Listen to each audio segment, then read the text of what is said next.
We are live, I think. Guys, let me know how the audio is. Sorry, Susanna's not here today.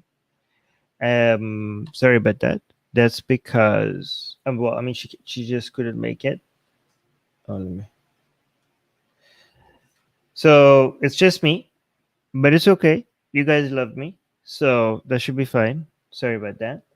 I see people are in the live chat already asking questions, and we actually have a lot of Patreon questions today. So there's that. Before we do get started, I do want to highlight the fact. Oh, thank you guys. Idea is good. I do want to highlight the fact that we are looking to hire someone at Atheist Republic, because we are very overwhelmed with all the work that we're doing, and some people don't. Some of the tasks are just not happening. Right? They're not going through. So if you go to the community tab of Atheist Republic, you see the community tab of our channel.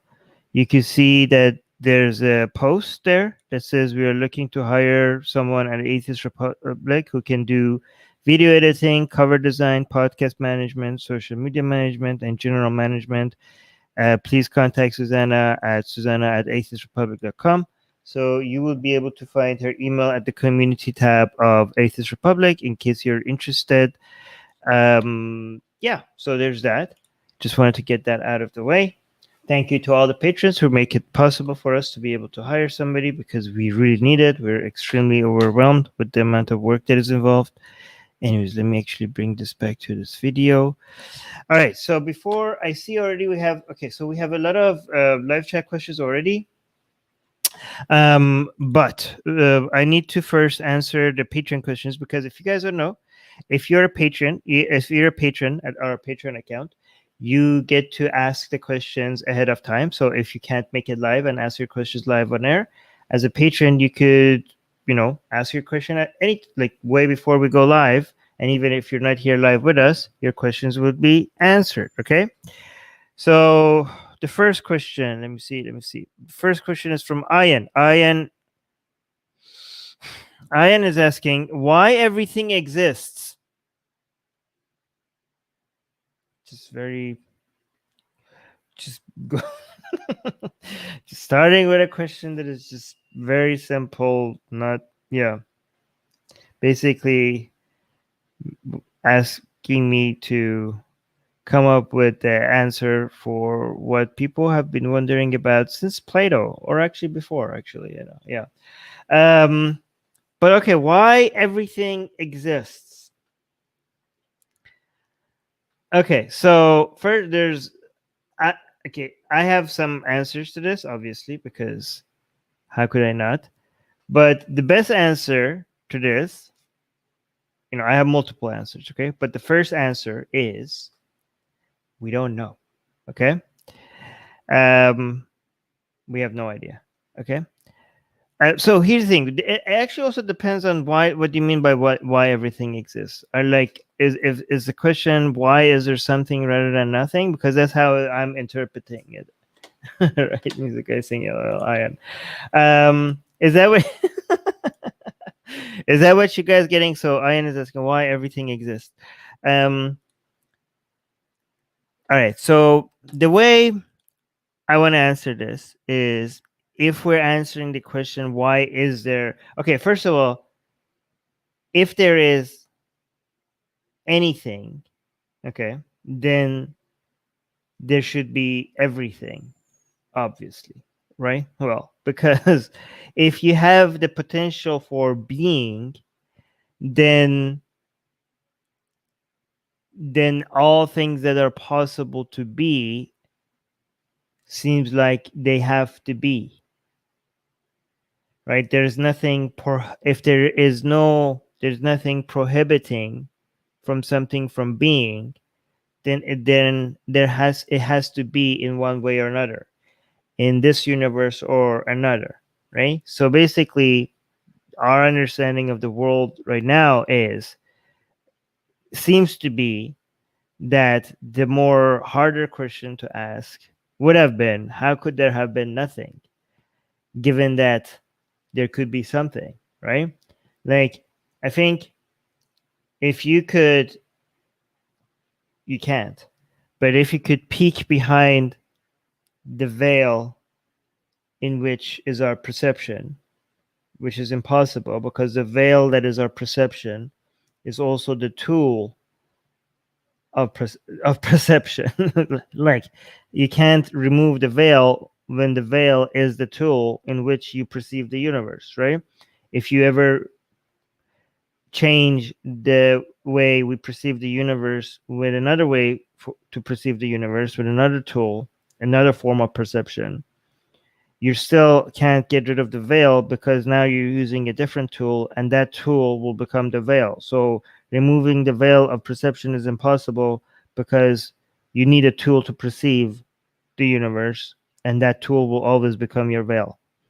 So, but if you could peek behind the veil, which is basically self-contradictory, you might see that the question that would be impossible to answer would have been, how could there be nothing? Because given infinite chances, given infinity, infinite potentials, right? Then first we could say if there's potential for being, then infinite chances of there being something will mean that anything that can be would be, and that would be like infinite universes where every single potential would be exhausted. But also, if you have infinite chances, like, so if we went up said once, there's two questions here. Okay, why is everything? Why is there's everything? Okay. Oh, yeah, actually, Ian is asking the easier question. Why is there everything? That has been, I think, pretty much answered, because if there is being, then there should be everything. Okay, every potential needs to be exhausted. But the harder question is, why is there anything? Okay, so Ian's question is, why everything exists? So why is there everything? But the harder question to answer is, why is there anything? And that could also be seen is that, in my view, okay, and this could be completely wrong, is that infinite potentials also exhausts every single scenario that there was nothing. Like, people say, like, why is there something rather than nothing? I'm like, well, you don't know that there was nothing. Maybe, like, all the potentials of there being nothing has also been exhausted. Right? Like, if you have infinite potentials, that also includes potentials of nothing. So there were, saying there are infinite number of universes, you could also say there were also infinite universes that don't exist because there were potentials of expressions of nothingness. And another way of saying, like, well, those are universes that just didn't happen, right? So if you have infinite potentials, all the people saying, why is there something rather than nothing? Well, there was nothing. There are infinite universes that were nothing, so that didn't exist. So that potential has also been exhausted, right? So another way to ask yourself this question is, like, if a universe can be, why wouldn't it be? Why would it not be? So that's another way to look at it. Okay, so that goes Ian's questions. Now let's answer. By the way, you're welcome for me solving what philosophers have been struggling for ages. You could, like, now everybody could put that to rest. Yeah. This is my service to humanity.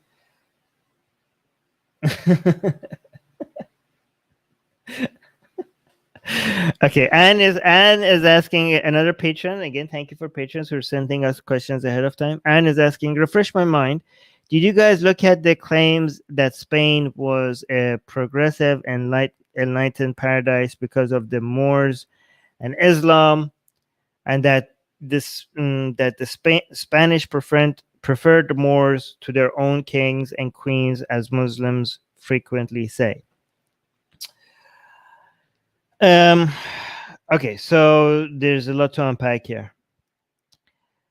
So there's a whole bunch of claims here. We need to cut them in pieces. Did you guys look at the claim that Spain was a progressive enlightenment paradise because of Moors and Islam? Okay, so Moors are other Arab or African Muslims that lived in Spain. Well, not lived in Spain, but that were from North Africa, and also went to Spain. Some of them. Um, so basically, North African, Black or Arab North African Muslims, right? That's what, and that would be Moors, right? And as Islam progressed through North Africa and went all the way to Spain, the vast majority of the Muslims, actually, yeah, I think the whole definition of who gets to be a Moor and who is not is like kind of disputed, right? Like a lot of people assume that Moors are all just black Muslims from at that time, but I think like if you so there's a distinction between Arab Moors and black Moors. So let's just call it North African Muslims. Okay, I don't know the exact definition of who gets to be a Moor, but the fact that during the golden age of what they call the golden age of Islam, I have a problem with that term, but that would be a discussion for another day. The golden age of Islam, the fact that the areas that were under Islamic rule was experiencing an enlightenment, that was like kind of stopped at some point for multiple reasons, but that is completely true. Okay, it's just, but the thing is that the question Anne is asking is because of Islam. Well, it wasn't because of Moors in Islam. Well, it was because of Moors, but it wasn't because of Islam, right? I think I've answered this many times. Just like the Renaissance and Enlightenment, Age of Enlightenment in Europe was not because of Christianity. It was actually despite Christianity. It was a battle against Christianity. The so-called age of the Golden Age, right, that happened in the Middle East, was a semi-Enlightenment moment that was progressing really fast, and both in the Middle East and in North Africa, and it was pretty serious. Like this was like, Spain and Iraq were the centers of learning for all things arts, scientific, poetry, philosophy, everything, right? Everything. And people who are denying that are letting their anti-Islam activism, get to their heads with like, and it was a real thing. It was the center of knowledge. Like, how English is now the international language of trade and science and everything in the world. It was Arabic back then. Okay, if you wanted to do science, you need to know Arabic back then. That's how central this is. The Arab Empire was to everything knowledge related, and it was incredibly progressive. The Islamic world back then was very, very tolerant of competing ideologies. Like they were like the amount of Jewish thinkers that were involved in the House of Wisdom in Baghdad and in Spain. Oh my God, in Spain, like Jewish and Muslim philosophers and thinkers were working side by side, and they honored each other. And it was like it was very tolerant, very progressive. New ideas were constantly being introduced, and old ideas were constantly being challenged. I mean, a lot of them are ridiculous ideas by our modern standards, but they were completely like new and revolutionary and signs of progress for the standards of the time, right? So yeah, so it was but just like the Renaissance was in Europe happened because of wealth, right? This is like a set of nations that had access to a lot of wealth, and when empires or nations get access to wealth, they start doing science and they start doing trade and they start doing poetry and philosophy, and they do maybe a little bit less war, a little bit more architecture and art and stuff like music, stuff like that, right? So there's a lot of money to be invested in activities like this, right? These people get patronages, and there's a lot of demand because people are like demanding. People are sitting, and there's a lot of wealth for people to actually not just for people to produce this kind of thinking, art or philosophy or science, but also people who have enough wealth to be able to set aside some time to appreciate it, right? So it's not just the fact that there's a supply for it, there's also some demand for it, right? So this is not a sign of Islam having an influence on this enlightened paradise that it was for a time in North Africa and Spain and the Middle East. It was because of wealth, right? I mean, then again, the Industrial Revolution and the scientific revolution also led to the Age of Enlightenment. It creates a demand. It wasn't because of Christianity in Europe, and it wasn't because of Islam in the Middle East and North Africa and Spain. And when they say, okay, and then it continues saying, and this is a claim that I don't know how to respond to. And the Spanish preferred the Moors to their own kings and queens, as Muslims frequently say. I don't know if that's true, but I can imagine if, the Spanish kings and queens back then were pretty intolerant, right? I could see why they would be in favor of the Moors, where they were more accepting of, at that time, the European rulers were extremely intolerant, and it seemed like the people within the Islamic world were very tolerant. So, and also they had a lot of wealth to pass around. So if that is true that they were more popular, I could see exactly why. All right.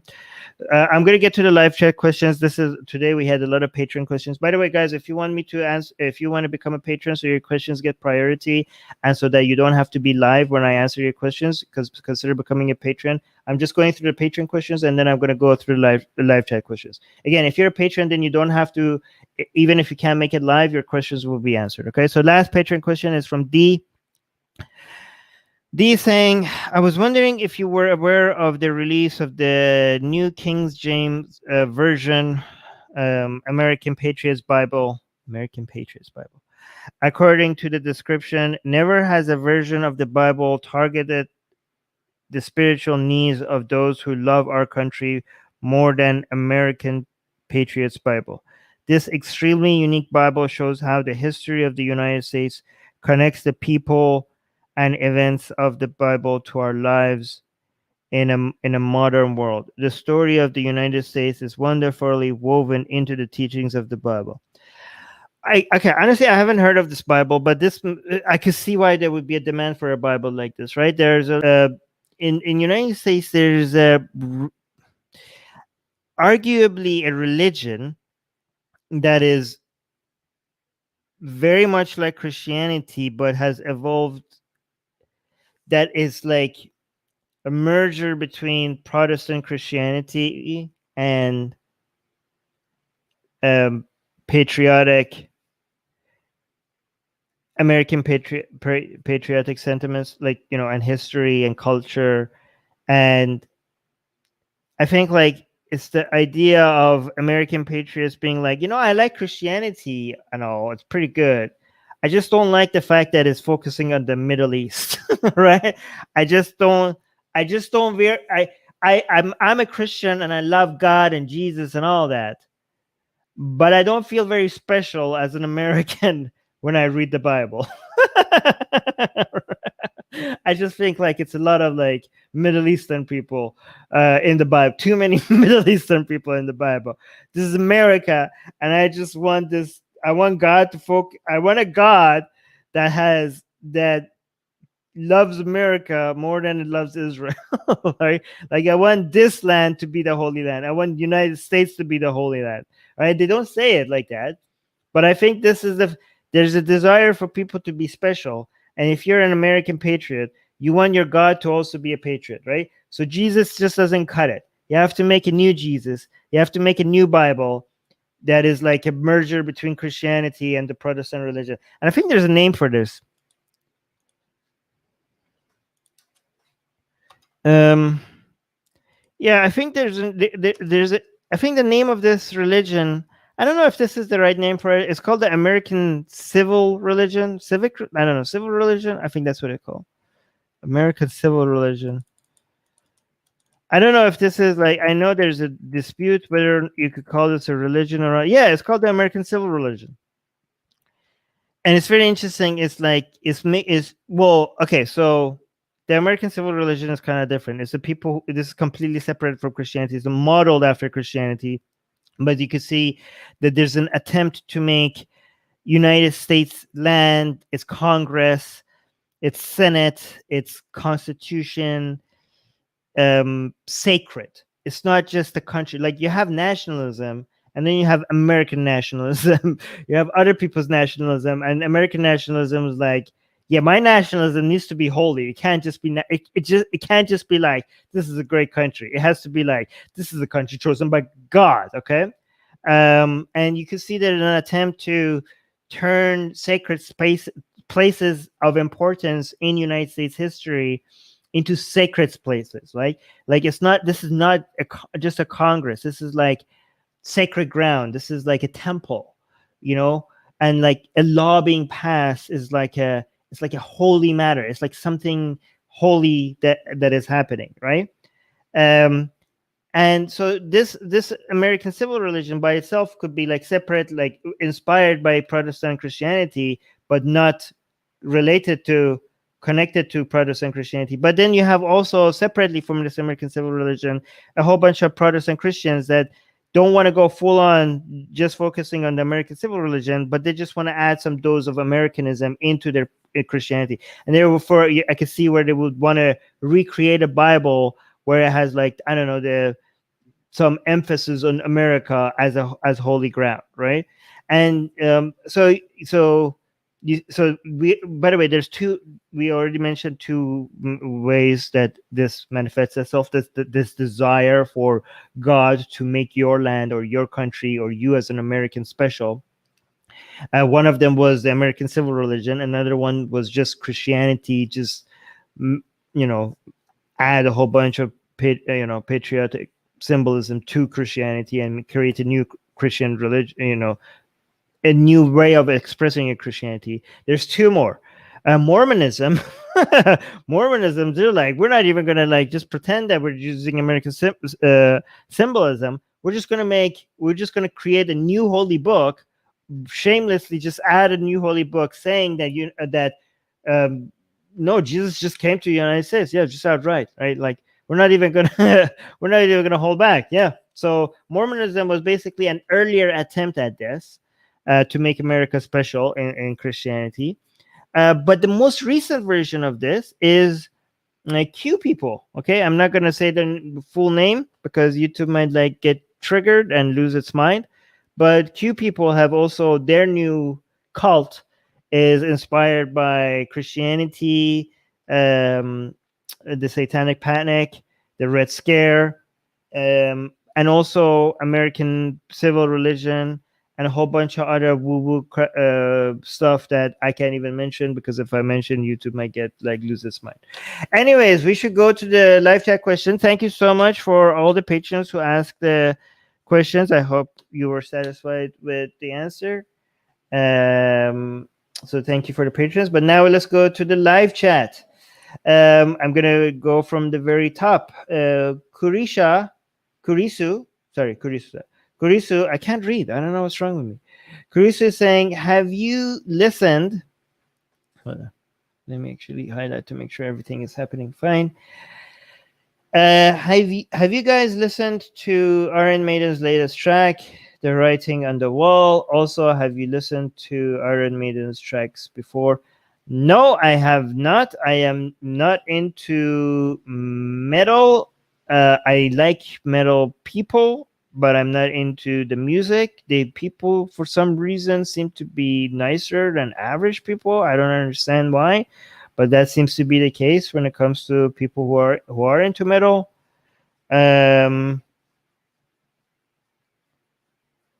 Yeah. So yeah, but however, I could tell you about The Writing on the Wall. I like The Writing on the Wall because it's that name. There's I don't know if people know the background, where that comes from. That's a biblical reference, right? The Writing on the Wall, when the Persians were coming to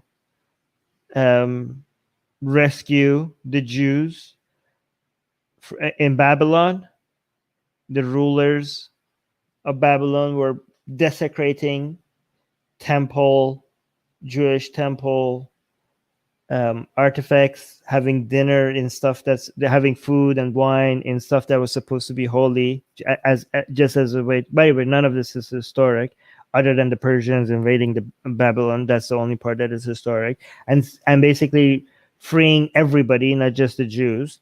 But the biblical version of that was that King Cyrus from Persia specifically came to Babylon specifically to save the Jews. Okay, because again, everybody's religion has to make them the center of the story, right?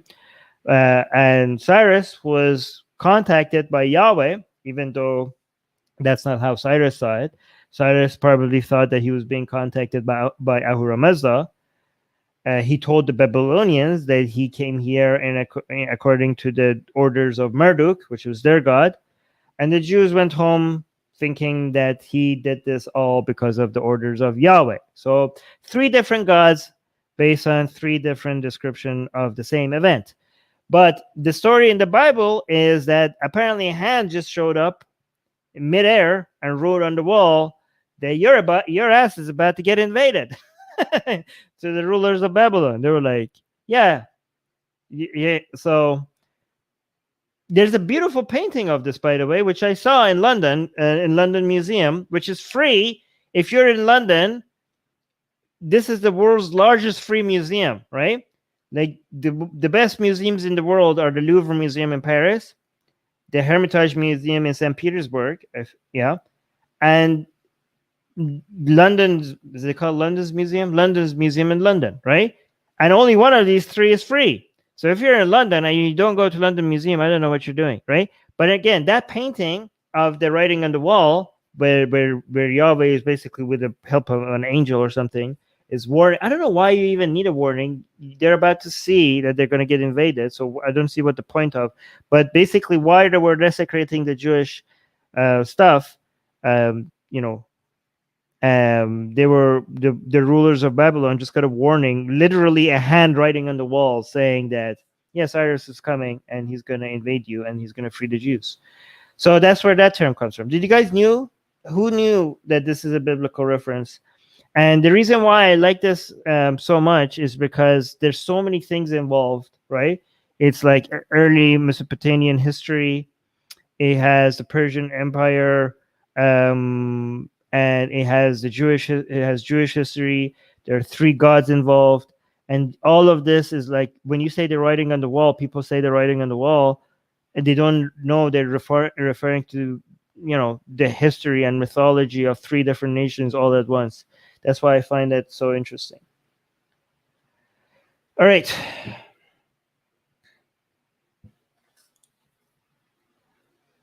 Okay, let me actually see. Oh, a music guy is saying in the live chat, no, I had no idea. Well, you're welcome. Let me actually see yeah, guys, go writing on the wall painting. Here, actually, let me show it to you guys. Let me really quickly.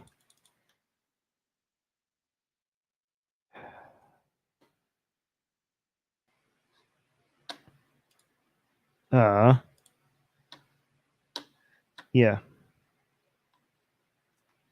Can I? Yeah, here.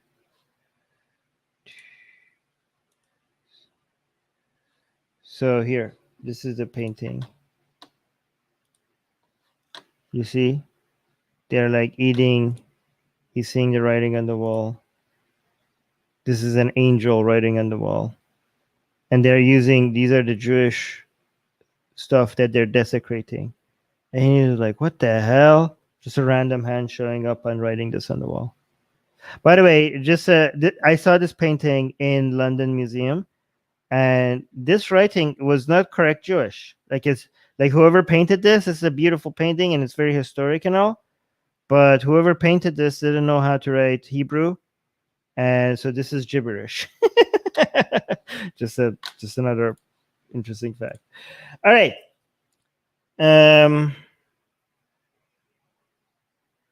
Oh, Deborah is saying I forgot how much of a guru Armin was. Oh, thank you. Music guy saying, is Iran experiencing its Arab Spring? It seems like it's escalating since last week. Okay.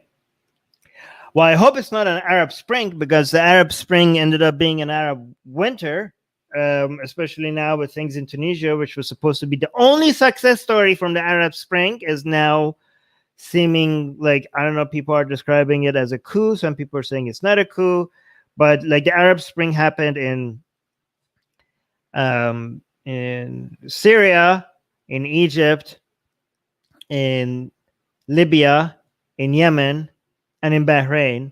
And look where they turned out. Like, look at Syria, look at Libya, look at Egypt, look at Yemen, and Bahrain. Wasn't successful. Syria wasn't successful. And one final place, we're like, well, at least it worked here. It was Tunisia. And ever since last week, we're like, well, maybe not even Tunisia. We don't know. Okay, it's hard to judge. It's too early. 10 years. It's been 10 years, but you might think this is ridiculous to say, but 10 years is too early to judge. You have to wait another 20 years to see what was the result of the Arab Spring, probably. But Iran's experiencing water shortage, electricity cuts, lack of employment, inflation, and more, and you can't blame that all on sanctions. A lot of it is blamed on incompetence of the people in charge. Okay. And just yesterday, after all these complaints by people about lack of management and not listening to the people and making some decisions that act like so directly as responsible for people's misery by the government, in Iran. Yesterday they were like, we're gonna probably cut. They just passed the bill to try. I don't know how successful this is going to be, to cut the internet from the outside world, for you to need a permit or something to be able to access like Facebook, or, well, not the internet. Like right now, the first attempt is to just cut social media out, right? And you would have to apply for a permit to be able to have access to social media, and they have to be able to see your activity and stuff like that.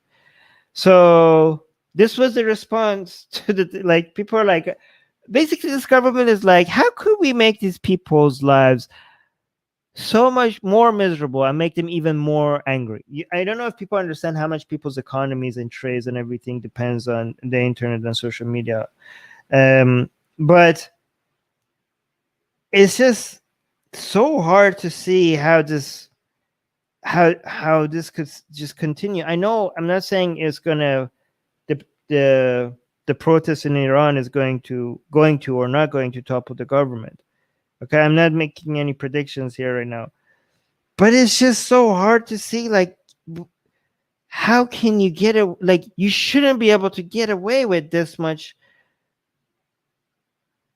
with this kind of a government like this should not be able to survive. The thing is that I say that, but we said that about Assad as well, and that's he survived, right? Well, here's the thing.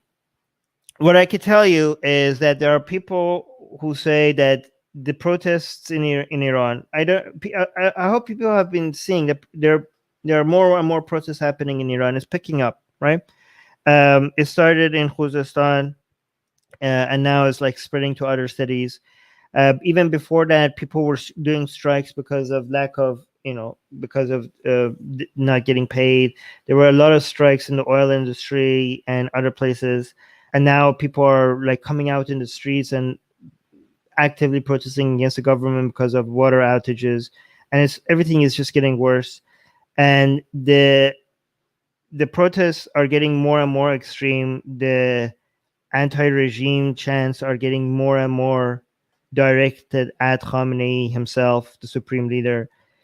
And what's happening, the reason why a lot of people think like this is going to end badly for the Islamic Republic is because there's more and more protests happening compared to before, right?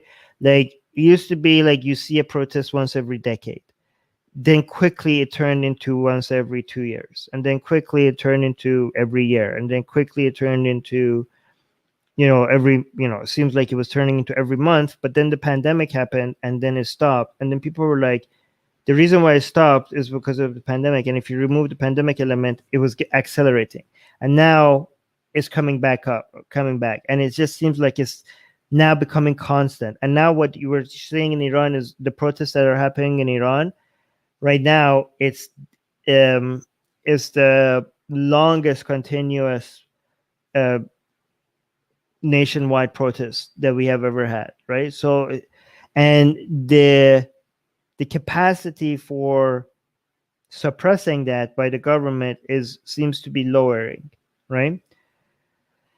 So that's why some people are saying like, yeah, things are going to change, like, but I don't know, okay? Because so that's the argument for why things are going to change. But the argument on the other side is that things were worse for Assad, and he's still in power. Things were worse for the Taliban, and look at where they're now. They're back in power, right? So there's arguments for and against it. I would say I don't know. All right. Blank name saying, I have been a victim of psychological and physical abuse by parents. Different point in my life because of this. Don't want to have a relationship with them. Okay. And then, but my concern is I don't want to become the abuser when I am in control. What fine line between boundary and abuse? Special if the other party doesn't respect the boundary. I don't think it's abuse for you to. Okay, first of all, before I say anything, I'm not a trained psychologist, and I don't have experience in consulting anybody when it comes to family matters. Okay, so anything I say, take it with a grain of salt, and if you can, try to reach out to a professional to get professional advice if it's needed. Okay, you can judge that yourself. But in my humble opinion, setting boundaries is not abuse. Removing toxic people from your life that are having a negative impact on you is not an abuse on them. And I think the fact that you are even considering the fact that this could be abusive to them, that you're cutting people out of your life that are having a negative effect on your life, and negative effect of you, if the fact that you think that just cutting that out could be as abusive to them, if I'm interpreting what you're saying right, if you think that is abuse to them, you're too kind of a person to ever be abusive. Right? I mean, seems like you're a very kind and gentle person, that you would even categorize cutting them out of your life as an abusive relationship, right? But no, I don't think it's abusive at all. If somebody is a negative influence on your life, you're completely in the right to not want them to be part of your life. It's completely justified. I don't even see how it could be considered abusive. People who are being abusive to you, you don't want to have to deal with them. That is not being abusive to them. All right.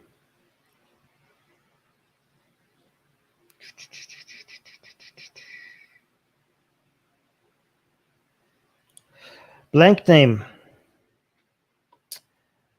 with another question saying, in your dark time in life when you felt alone, what are things you learned from that period of time, and how did you overcome them? Well, it depends on which stage of my life you're talking about, but like right now, like, because I used to be not very good at dealing with dark times, and I think I'm better at it now. And I think the way I try to deal with dark times right now is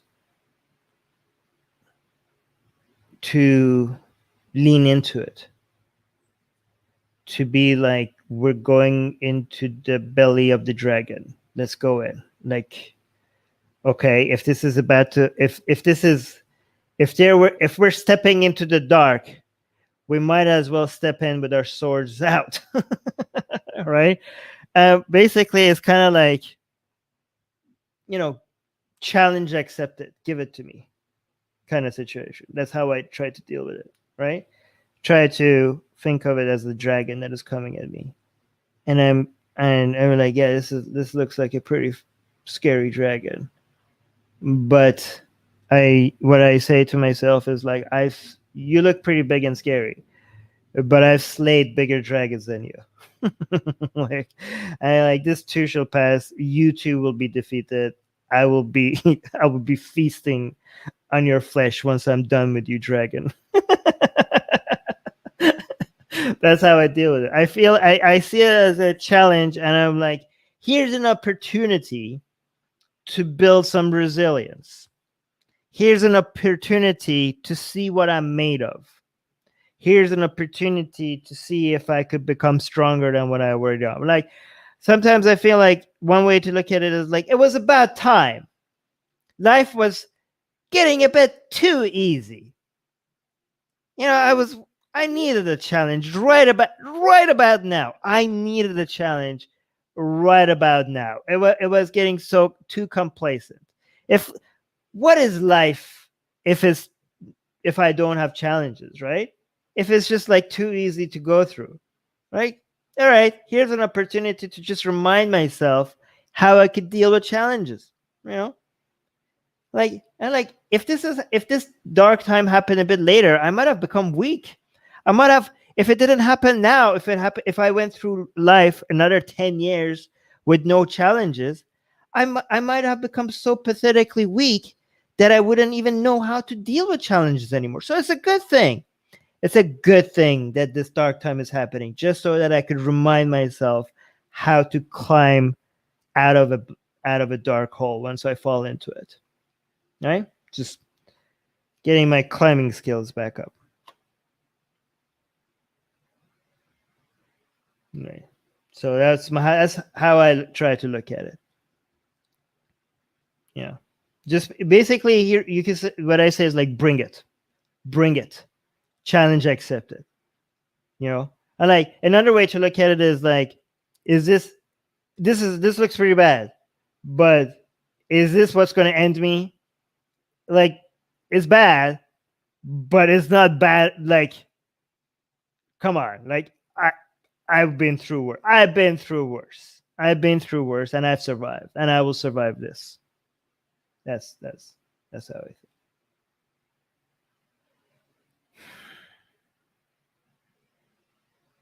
All right, let's look at the next one. Adam's saying, this is what my life has been reduced to. Waking up early to watch a pasty Iranian in a tank top ramble on and on. Well, I must say, then your life has been improved significantly, in my humble opinion. Well, not so humble opinion.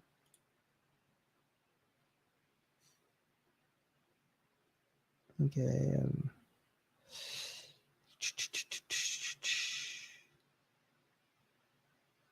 All right. Let me quickly go through this one.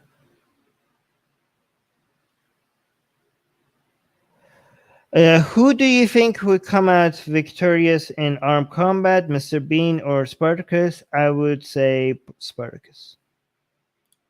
Easy. I have no jokes. Blank them saying, correct them. Oh yeah, that was referring to something else. Sorry, I'm only getting to them now.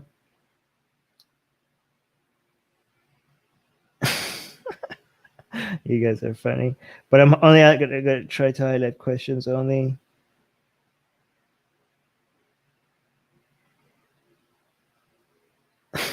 Pyro, you're funny.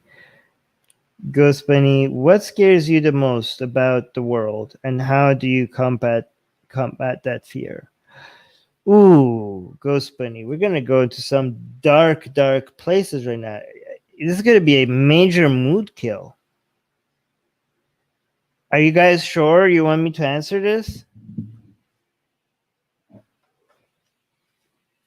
This is going to be a major mood kill. What scares you the most about the world, and how do you combat that fear? There few things scare me. So if the things that scare me are pretty bad. I don't know if you guys want me to like ruin everyone's mood today. People are saying yes. You're not gonna like my answer. All right.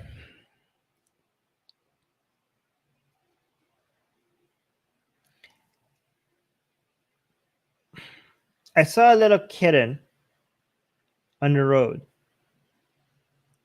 one time, and it was dying. And it was half alive, half dead. And ants were eating on its flesh. Just the cutest little thing going through the most extraordinary pain, slow pain possible.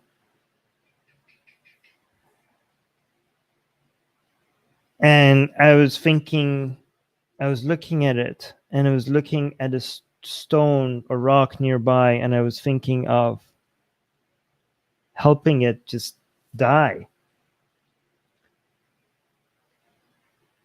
And I was looking around and seeing like, what would that look like to other people around me if I just like did that to this little kitten? And then I feel ashamed, because obviously the most moral thing to do is just to end this little kitten's misery. But now I'm wondering about how it's going to be perceived by people around me, like smashing a little kitten. And I was like, and you know, I often, even before that, think about the amount of pain that exists constantly right now everywhere. I don't think people understand how much pain is being experienced right now as we speak by anything that is capable of experiencing pain and misery. Like the number of like little animals that are being slowly digested right now in the belly of another animal, right? Human or other animals. The number of animals that are just starving, right? If you don't, almost every animal that is not human is either going to be tortured to death by a prey or slowly die from starvation or disease in such a torturous way, constantly under stress. And then humans, imagine the amount of misery, like people, like even before we get to poverty, imagine how many hearts have been broken. Imagine how many people feel alone, insignificant. Imagine how many people think like nobody cares for them. That, and how many dreams, how many hopeful people saw their hopes just like wither away. How many people are just waiting for just a small act of kindness, just a little bit of attention from somebody that cares, and never get it. And then on top of all that, these are people who are not in poverty. Like add to that all the people right now that are struggling to find a place to live, that are looking at their children not being able to provide for them, not be able to, like, looking at their lives being wasted away and thinking as parents that they have failed them. People who are watching, their loved ones suffer from a disease. People who are being tortured. People, like, how many people are hungry right now? I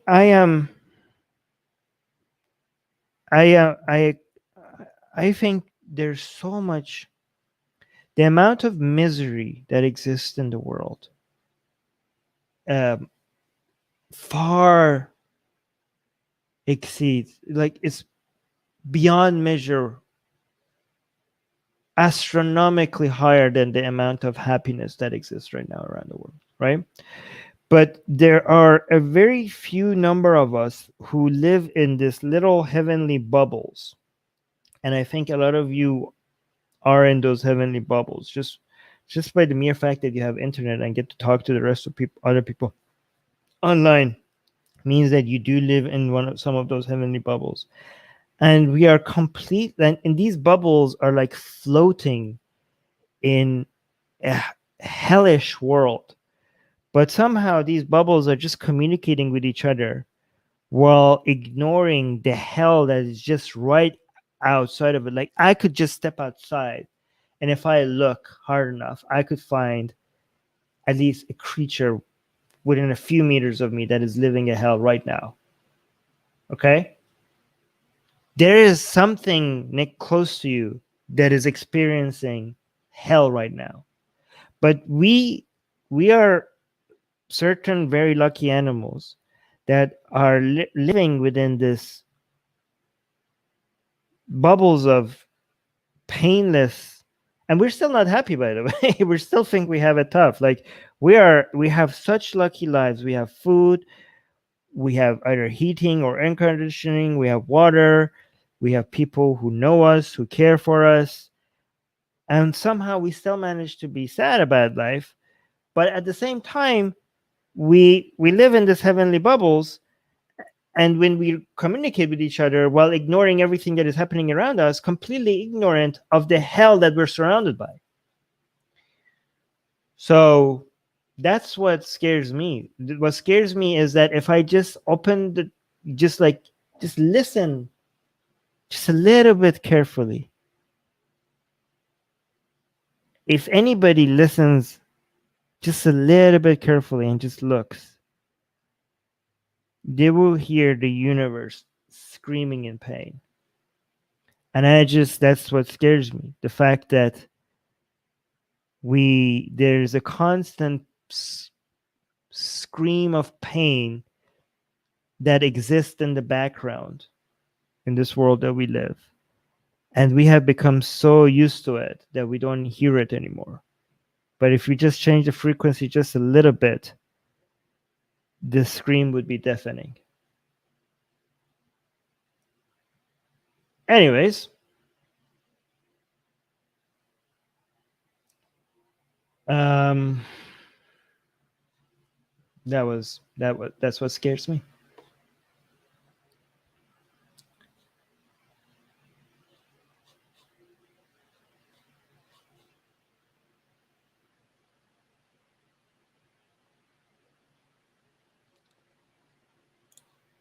Ex-Hindu Atheist. Ooh, I like that name.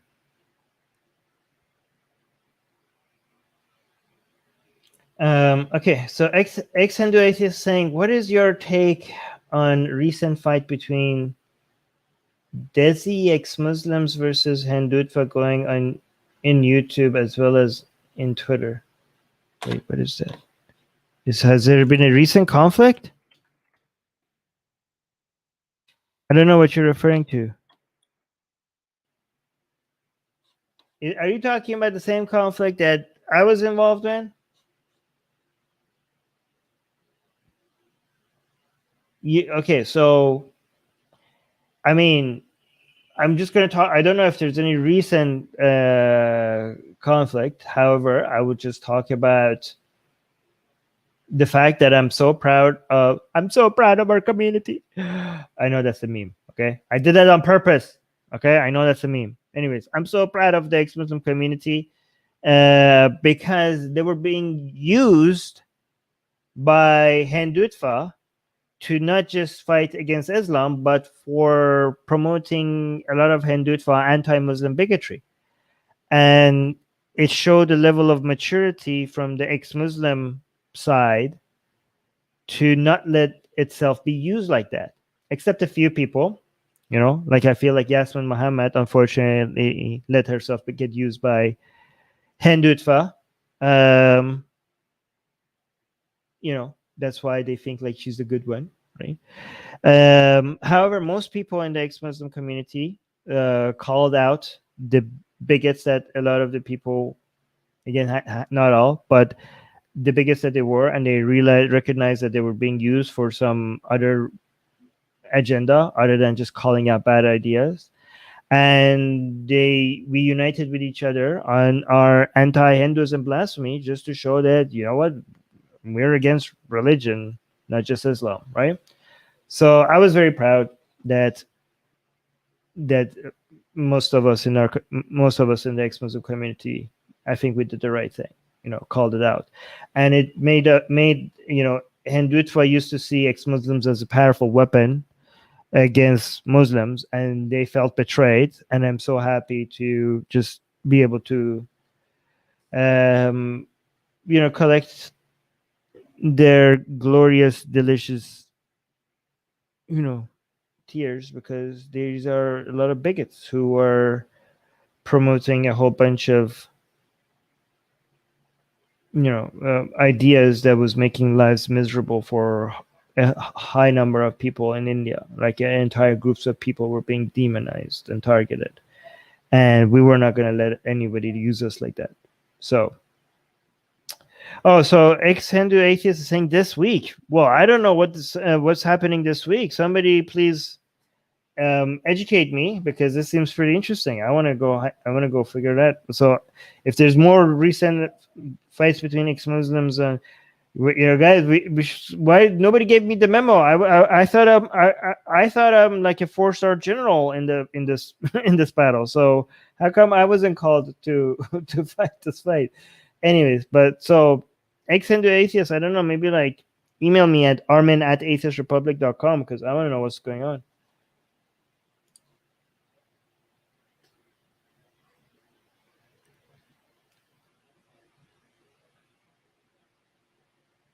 Oh yeah, well this is we're gonna. I mean, okay, so it would be fun to have Deborah on, but the Q&As we promise, supposed to be me making sure that I answer me and Susanna making sure that we answer all the, like there's certain expectations that we have set, and we need to meet those expectations. But yes, it's fun. It's very fun to hang out with Deborah. Maybe next.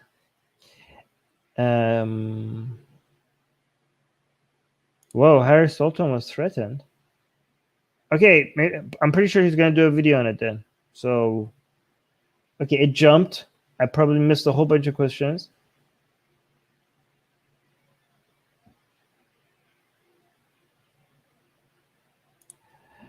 Deborah is saying, speaking of pasty Iranians, do you not go outside, or do you lather up in sunscreen? Sunscreen. I use, guys. What do you think? What do you think about my relationship with sunscreen, given that I'm such a health freak, right? I don't care about my skin color. I just don't want. I don't want to get skin cancer.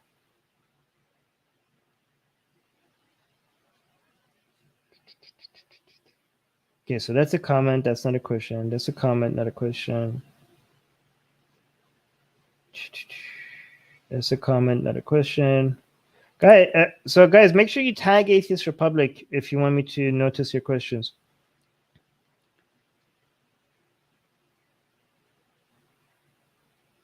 Oh, okay, Gasian American. That was the first question well, no, that was the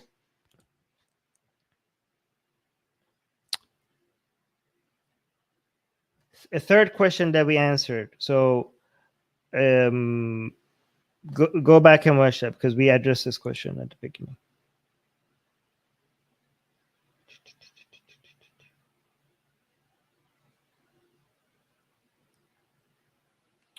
Okay. Megahead Atheist is saying, you're doing a great service by just being the good person you are. Ah, the burden of the world can be overwhelming. Ah, that's very sweet. Coming from somebody that has a lot of disagreements with us means even more. Thank you so much, Megahead Atheist.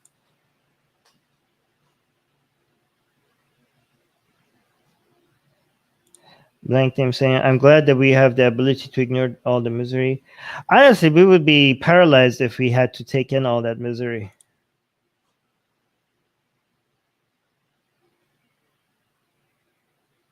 All right, so that's a comment. I need to end this soon, so I'm just going to only focus on questions.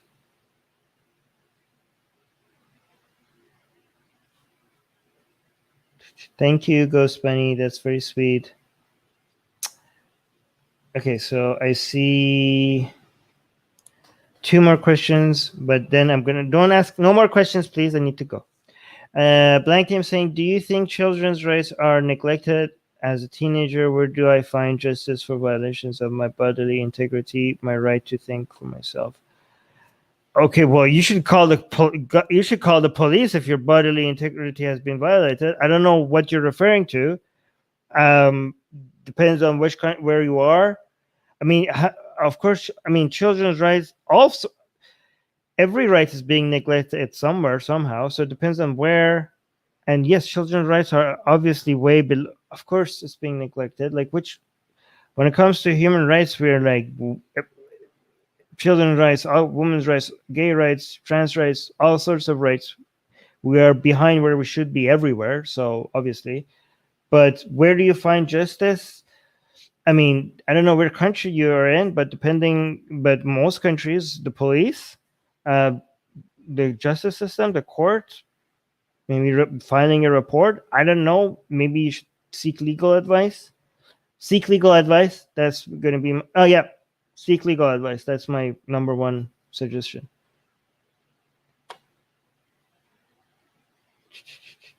Oh, circumcision, I meant. I don't think there is any law that's going to protect. Right now, there's any law that could compensate you for that. Maybe one day. All right, here's the last question. Okay, I'm going to try to answer Mayu as well.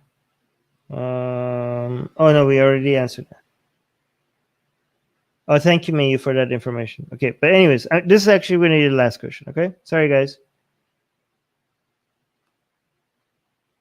So what is the dumbest religion in your opinion? I don't know if I should be very technical about this, okay? So there's two ways to answer this, okay? You could either answer the dumbest religion based on what ideas from religion you find most ridiculous, okay? If you answer what is the dumbest religion based on what ideas from a religion you find most ridiculous, you have to understand that your answer is going to depend on the level of familiarity. Did I say that right? Okay, I think I said it right. The level of that's a tongue twister for me. How familiar? I can't say that word. How much experience you have? How about that? There you go. How much you've been exposed to? There we go. How much have you been exposed to ideas from religion? Right. So, for example, if you hear Mormons believe in magic underwears, right, that will protect you, you're like, okay, religions be crazy, but this is extra crazy. Okay. However, if you grew up with a religion with magic underwear but no talking snakes, then you would be like, you know what, magic underwears be crazy, but talking snakes, come on, that's another level of crazy. Okay. So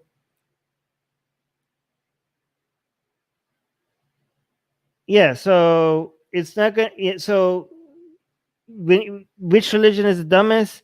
People usually judge that based on hearing what the religion has to say, and and the gut reaction they have to how ridiculous that idea is. That's how they measure, and that's the worst tool of measuring how dumb a religion is, right? Because the religion that you grew up with, if you did not hear those ideas ever before, right, and then it was introduced to you and you had a different religion that you became like left, let's say you're an atheist from a different religion and you were hearing the ideas from Christianity or Islam for the very first time, okay, and you're like, okay, the religion that I left, I thought that was crazy, but this is a lot worse, right? I mean, just think about the idea of circumcision that even among atheists and secularists has been normalized. If that wasn't ever introduced, right? And then all of a sudden there was a cult that said that this cult, like, oh yeah, they take their babies and they mutilate their genitalia as soon as they're born. I think, like, if this wasn't an already introduced concept to the world, this cult would have been national news. I mean, it would have shocked people, it would have made us like, there's no cult worse than this. Okay? An act that is now completely normalized, and many places in the world, religion has normalized it so much so that even atheists and secularists do it and think it's okay. If this was the idea that was being introduced for the first time by a cult, you would think that this is the most violent, barbaric, crazy, dumb cult that was ever created, that they do this to their infants. That would have been the dumbest religion in your opinion, right? The most ridiculous, disgusting religion in your opinion. Okay? So that's why my way of actually so usually when people ask for the dumbest religion, they're waiting to hear something so ridiculously funny about a religion. They're like, oh yeah, this is the dumbest one. But yeah, every religion has a lot of that. Every religion has a lot of that, right? So my answer is not going to be as much fun. My answer is going to be mathematical. The dumbest religion is the religion that is the least possible, right? But the thing is that they're all close to zero, but even if it's close to zero, even if it's like zero, it could still be okay. Let me say it like, let's say that if I make a claim that I have a unicorn in my washroom, okay? You're like, that's ridiculous, that's crazy, that's dumb, okay? That's impossible. That is impossible. But you know what's even more impossible? If I say I have a unicorn in my washroom and Santa Claus is upstairs in my bedroom. I don't know why. That sounds freaky. Right? So now I made two claims. Even though the first claim was impossible, now mathematically this claim of one, basically mathematically, when you use and between two claims, the new probability of these two claims together is going to be the probability of the first one multiplied by the probability of the second one, which is going to be less, right? Let's say the probability of the first one was, 1 in 1,000, right? And the probability of the second one was 1 in 1,000.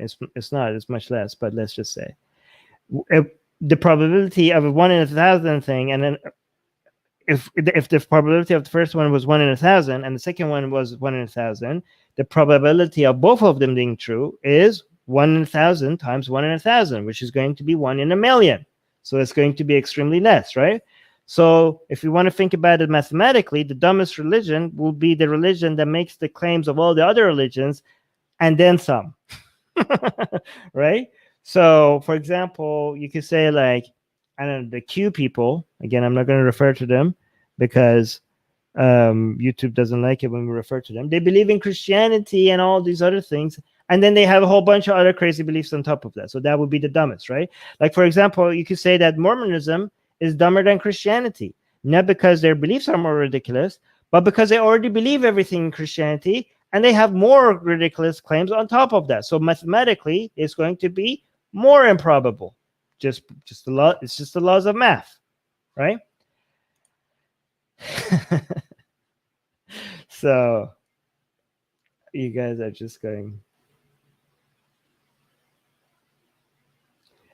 But Christianity has a lot of deep and beautiful writings. That's not the case for Scientology, for instance. Yes, you could have the dumbest claims in the world written in beautiful ways. So I don't understand how one negates the other. I could write a beautiful poetry about the unicorn in my washroom. What are you even talking about? How is that one? How does one negate the other? You're like, you think Christianity is not dumb because it has beautiful writings? Since when the beauty of your writing makes the dumbness of your claims any less? Yeah, anyways. Somebody go write a beautiful poetry about the unicorn in your washroom.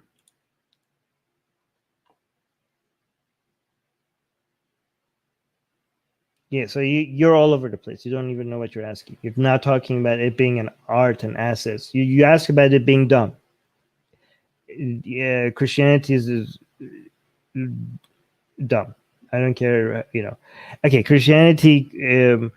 If you're judging the religion based on its mythology and the beauty of its arts, and yeah, that's a different claim. I could enjoy ancient mythologies, history, mythology, architecture. Their culture is interesting to me. There's beauty in that, and you could enjoy that. But you ask me if it's dumb. So yeah, believing those claims is extremely dumb. The Mayan religion, I enjoy their culture, their history, their calendars, their costumes, everything. But the belief in the religion, in the claims of their religion, and the belief in like human sacrifice, for example, saving you, or having any utility, is dumb. One does not negate the other.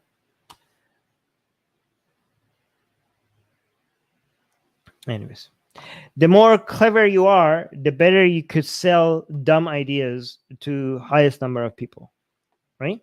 Using art and poetry and beauty.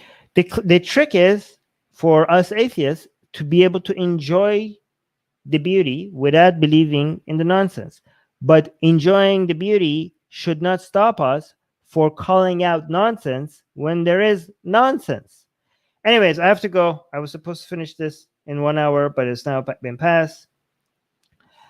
Thank you guys. The questions were very deep today. I really enjoyed talking to you guys. Sorry if I was being a buzzkill and talking to you about some dark stuff. This is why people don't invite me to parties. This is why I'm not fun to be with, right? Sometimes people are talking to me about some beautiful things or like enjoying their time with me, and all of a sudden, like, imagine the misery in the world, and people are like, okay, bye. Anyways, guys, bye. Bye to you guys. Talk to you guys later. So thank you for all the great questions, and yes, see you night. Thank you guys. Bye.